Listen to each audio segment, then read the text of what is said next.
Wong gak ada kerja, soro-soro oleh duit akeh. Ya pejabat-pejabat itu. Ya sorry kalau ada pejabat yang tersinggung, soalnya setahu saya yang korupsi itu ya pejabat. Setahu saya. Lek ceketer-ceketer ngono iku. Lah sing kate dikorupsi apa? Apaan yang mau dikorupsi? Gitu loh. Emang indah menggiurkan. Maksiat itu dibikin indah, dibikin menggiurkan sama setan. Termasuk al-gendaanu. Indah menggiurkan. Sampeyan goncana bojone dhewe biasa, Pak. Apa lek goncana bojone tanggane. Iso kerenyeng-kerenyeng. Emang dibikin gitu sama setan. Sing guyu iku lino ketoke. Bapak, cok kaget ya. Taman nyawang bojone wong iso ser-ser ndok atimu. Tapi nyawang bojomu dhewe mblenek. Saya juga nggak heran kalau ibu-ibu pada terpana memandang aku. Soalnya nyawang bojone wis enek. Permainan setan itu sungguh luar biasa. Minuman air ini enak. Terus minuman jahe enak. Nah, terus ini kata sebut ini sponsor gak? Ini enak semua. Minuman teh enak, minuman kopi juga enak. Terus ini arek cilik ngomong susu. Ya wes, minuman susu, minuman itu juga enak. Semuanya enak. Tapi sama setan yang dibikin indah dan menggiurkan bukan itu. Yang dibikin indah dan menggiurkan sama setan itu ciu. Oh iya itu. Saya kurang paham ya kenapa disebut ciu. Ya mungkin ketika tutup botolnya dibuka itu keluar suaranya ciu. Kan lek tempat dicukit tutup botol kan ciu. Makanya disebut panterono, makanya disebut karena ketika dicukit tutup botolnya berbunyi. Nah, makasih. Itu dibikin indah dan menggiurkan, padahal dampaknya luar biasa loh. Lek ngombe air mineral, jahe, teh, kopi, susu lah seger, nikmat. Apalagi susu menyehatkan. Walaupun susu ku ndek moto gak apik. Susu kan ndek moto itu. Lah kalau ciu yang diminum itu dampaknya kan kelepek-lepek toh. Iso-iso nyungsep ndok kali ngono kan. Emang dibikin gitu sama setan, indah menggiurkan. Saya pernah masuk ke satu mall besar. Kok wah ini? Ya sekali-kali kan sobo mall. Saya biasa meskipun ke mall juga pakai sarung. Memang saya ini sarjana, artinya sarungan saja kemana-mana. Ke mall pun juga pakai sarung. Begitu masuk pertama itu udah dijajakan ciu, miras berbagai merek, berbagai jenis. Coba cecer-cecer. Nah pelayannya perempuan-perempuan cantik dengan busana seksi dan serba minim, nang mulus-mulus. Arek wedok sing wayu-wayu, pakaiannya seksi-seksi, tuwa cekak. Wayu-wayu tapi melarat-melarat. Enggak melarat ya apa sing digawe katoke adike sing kelas 3 SD. Mencoba sugih lah iso tuku katok sing landung ah. Iku gak iso tuku nganti katoke adikne sing SD lho digawe. Coba cekak. Saya mencoba memberanikan diri untuk bertanya dengan tujuan mengingatkan dan menasehati. Saya sapa, Mbak, mohon maaf ya, Mbak pakai baju yang kayak gini, pakaian seperti ini dilihat banyak orang, apa nggak malu? Dia nggak jawab, malah balik bertanya, mohon maaf Pak ya, Bapak masuk ke mall kok sarungan nih, apa nggak malu? Malah saya ditambahi, ya jangan-jangan Bapak nggak pakai celana dalam. Aku yang batin, arek iki kok ya weruh aku.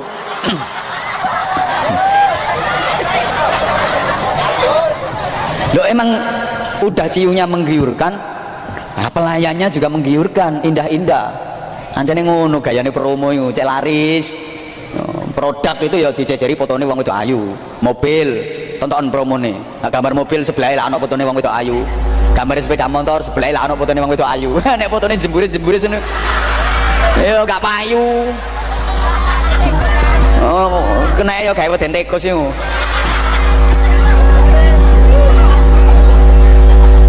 Subhanallah. Itu permainan setan memang seperti itu. Permainan setan. Saya saja dipermainkan sama setan. Makanya saya ngaji berdiri saja walaupun ada kursi kayak gini karena kursinya terlalu ndek. Jadi di samping saya yang rememek ya kayak anak yang disunat itu jadinya. Terus pertimbangan berikutnya, kalau saya nggak berdiri, itu yang kelihatan cuman bapak-bapak saja yang berada di depan. Nah sementara yang ibu-ibu mbak-mbak yang di belakang kan nggak kelihatan. Padahal jujur ya, saya ketika melihat ibu-ibu mbak-mbak walaupun di belakang itu untuk meripat tuh rasanya padang, genter. Tapi lihat nyawang sebelah kono, sebelah kini apa mana sebelah kini, ngeres, campur sepet. Sungguh permainan setan itu luar biasa. Saya pernah nonton film. Kok film Ipin Upin? Sopo Jarwo? Enggak, ini yang saya tonton film Box Office. Box Office. Iku Jackie Chan. Bukan. Ini judulnya Godfather. Ini menceritakan tentang mafia Italia. Film itu berbahasa Italia memang. Saya paham ceritanya karena saya baca terjemahannya itu. Nah, aku ya gak iso bahasa Italia kok. Itu ada seorang big boss ya, bos besar. Dia memerintahkan anak buahnya untuk membuat bar raksasa, bar sing top wedi, tempat hiburan malam itu, yang penuh dengan kemaksiatan di dalamnya. Alat-alat perjudian lengkap di situ. Wis pokoknya alat judi model opo ae lengkap dek kono. Sing wis tau kon lakoni iku lho. Mana gak gablek dhuwit paling-paling kon adu doro ngono.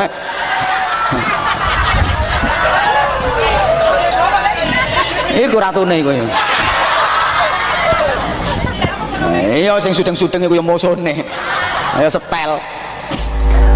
Di situ lengkap alat-alat perjudian, terus minuman keras berbagai merek, berbagai jenis disediakan. Kamar-kamar prostitusi ditata sedemikian rapi dan indah dengan lampu ya beraneka warna.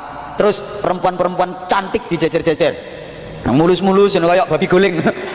Mulai dari yang kulit kuning, kulit putih, kulit iya ireng. Ya itu, Mbak kalau pengen punya pacar gelap ya itu. Itu namanya pacar gelap, artinya gelap kulitnya. Ya. Dijajakan di situ, jadi ada alat perjudian lengkap, terus minuman keras lengkap, kamar-kamar prostitusi lengkap. Begitu udah selesai lapor ke bosnya, bosnya datang meninjau. Dia terkagum-kagum sambil mengangguk-angguk bangga.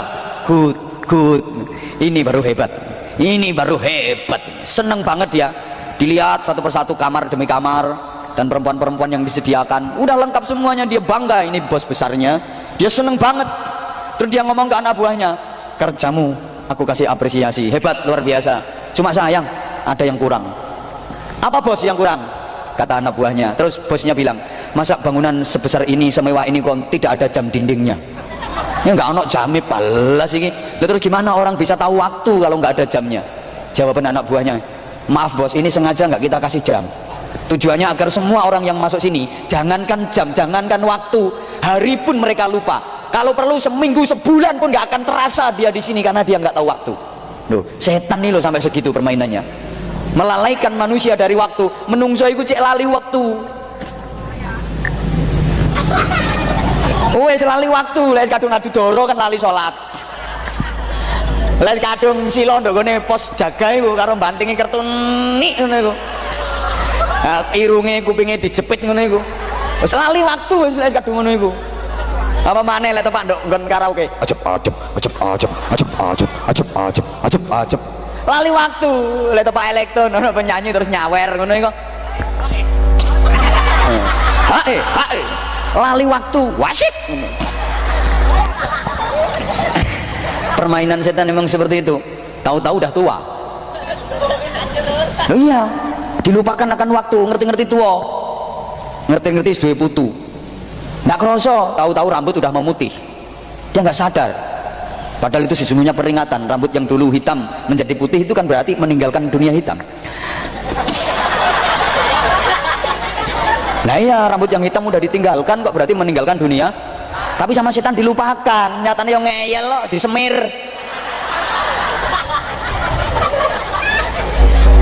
Karepe mau tuwa, untu wis merotoli ngono ku ya sing disalahno bakul sate kok. Anjane sak tepak bakul sate iku sate alot-alot, padahal untune sing kropos. Malah saiki malah aneh-aneh maneh wong-wong e. Untu nanti pageri kawat. Sing kate nyolong mrongosmu ku ya sapa? Wong karo Gusti Allah digawe ngono ya wis. Lha kula digawe mangan, ayo kelotak-kelotak ngono. Oh, kulit wis mengkeret ngono ku ya gopoh yang salon. Dikenteng-kentengno adane senar ae. Sekarang ngusum irung pesek disuntik mancung, lambe disuntik ndomble. Ngeyel. Padahal udah diingatkan loh dengan waktu, tapi rata-rata setan malah melupakan manusia dari waktu. Tahu-tahu tua, tahu-tahu mati. Nanti kalau udah mati pasti nyesel. Kalau dalam Islam kan manusia selalu diingatkan dengan waktu. Sampai ten Quran niku kata Gusti Allah sumpah dengan pakai waktu. Kayak wadduha demi waktu duha, wal laili demi waktu malam, wan nahari demi waktu siang, was subhi demi waktu subuh, wal asri demi waktu asar. Terus siapa ngomong wal maghribi bareng? Surat opo iku wal maghribi? Oh, pokok jeplak ngono. Ini kan menunjukkan saking pentingnya waktu. Ingat waktu, ingat waktu, ingat waktu. Manfaatkan waktu dengan baik. Saat ini niku Bapak Ibu, ten gene Makkah di Masjidil Haram, tepatnya di depan bab King Abdul Aziz. Itu dibangun hotel mewah 99 lantai. Yang di situ terdapat 7 hotel bintang 5. Kompleknya namanya Grand Zamzam itu. Yang pernah haji pasti tahu, walaupun belum pernah tinggal di situ. Karena yang di situ itu haji umroh yang bayari larang-larang itu.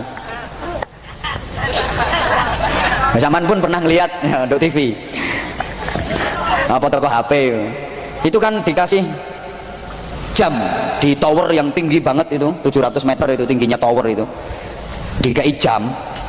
Itu diameternya loh 33 meter. Jam itu dukure 600 meter. Ngerti diameter sampean? Umpama rene ditarik garis 30 meter, 33 meter. Rene ditarik garis 30 meter. Bunder. Kok wedi? Raja onggu. Itu jam bisa dilihat dari jarak 30 km. Pokoknya gak kedang-dangan gunung. Nah, itu kate bantah itu. Pokok gak kedang-dangan gunung. Teko jarak 30 km wis ketok iku, Cak. Nah, itu saking pentingnya waktu, diingatkan dengan itu. Kalau setan enggak, manusia malah dilupakan tentang waktu. Nah, padahal peringatan tahun baru ini juga mengingatkan kita akan waktu. Allahumma sholli ala Muhammad. Nah, saking pentingnya waktu itu sampai Sayyidina Ali karramallahu wajhah menyatakan, al-waqtu kas-saif. Waktu itu seperti pedang. Jadi dia bisa sangat bermanfaat bagi sang pemilik. Tapi kalau sembrono itu loh, dia juga bisa mencelakakan sang pemilik. Orang bijak mengatakan bahwa orang yang sukses itu adalah mereka yang pandai memanfaatkan kesempatan. Kalau orang tidak bisa memanfaatkan waktu dan kesempatan, pasti gagal. Dan kesempatan itu datangnya cuma sekali, kemudian dia tidak akan pernah datang kembali. Kalau ada kesempatan lagi, itu sudah kesempatan yang baru. Understand? Ngerti gak ngerti? Pokoknya yes, aku cek semangat. Kesempatan itu datangnya cuma sekali, dan dia tidak akan pernah datang kembali. Dalam sebuah hadis yang sangat panjang, saya tidak hafal redaksi hadisnya. Nah, aku lagi hafal, yang ngomong gak hafal, ada astagfirullah kan gayamu. Iki hadisnya dawa, nah aku gak hafal. Nah, aku lagi hafal, yang ngomong gak hafal yo. Timbangannya gak hafal terus menggaya ngapal-ngapal no keliru kabeh ayo. Nah, aku jujur, aku lagi goblok, aku ngaku goblok. Aku yo kon goblok macak pinter ngono iku. Aku nek gak iso ngomong gak iso, gak hafal aku ngomong gak hafal, lancen aku gak hafal kok. Timbangannya tapek-sapek sono terus salah ayo. Makanya hati-hati kon, cek apal hadis telu anggar wong didalili. Apalnya cuma hadis telu iku tok, ketemu sapa ae. Qala Allahu ta'ala.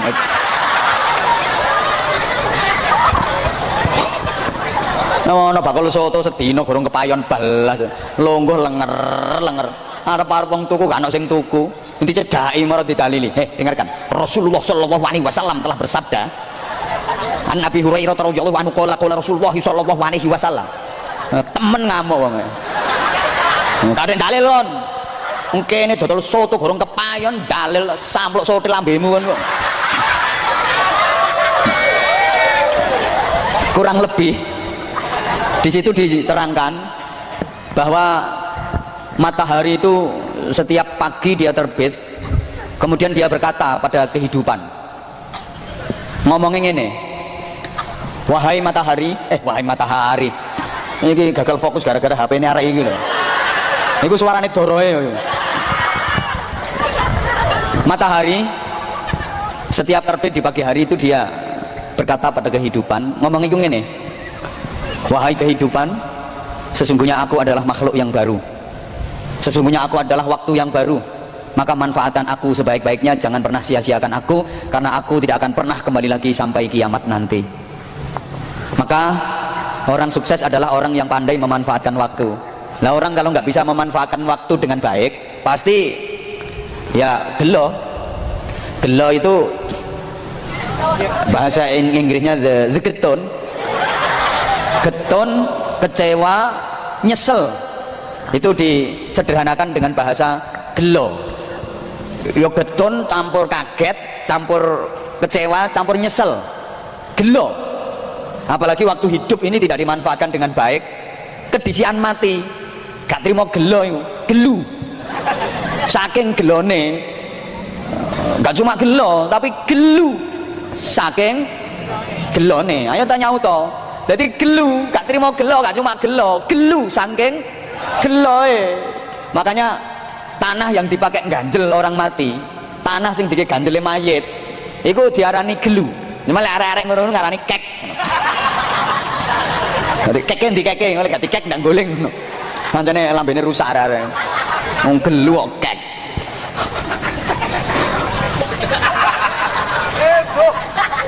Jadi ganjele mayit nduk kuburan iki lho. Kon meneh yang ngono ya. Iku diarani gelu. Lah konon jumlahnya 7 gitu.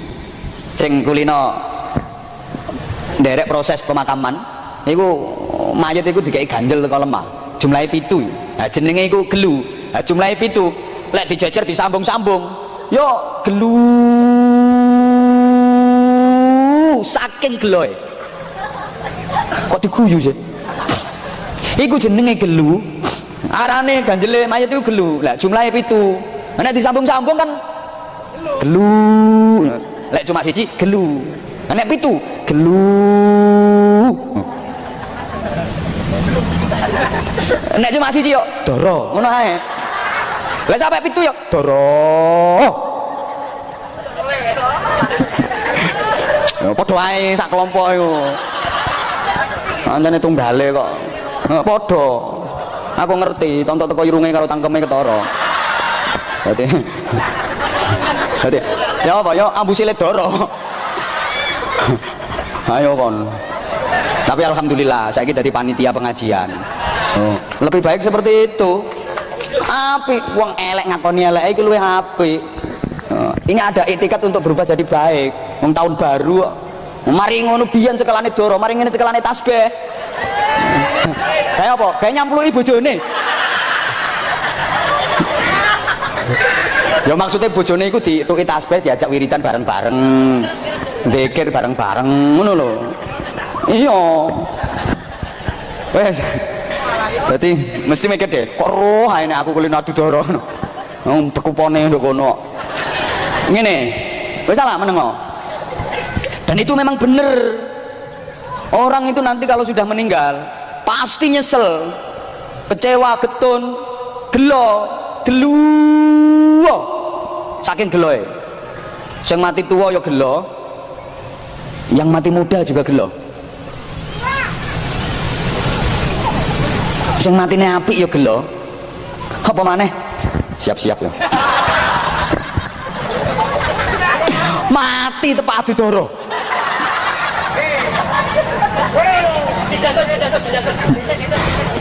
Ya tetep ketara yoan. Ketok gak ketok uang, ketok bekupon ngono aku nyawang. Jadi dan yang paling gelo oh ngale gak ngale ya padha ae. Sing paling terkaget-kaget, paling nyesel, paling gelo itu orang yang mati dengan tidak membawa kebaikan. Mati ini tepak elek pas kelolot botol yang mati.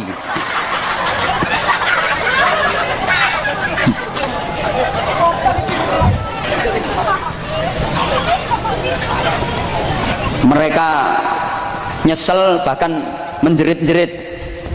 Qur'annya jelas, Rabbirji'uni la'alli a'malu shalihan fima taraktu kalla. Menjerit, merintih, menangis, ya Allah kembalikan aku ke dunia ya Allah. Jaluk dibalik nang donya.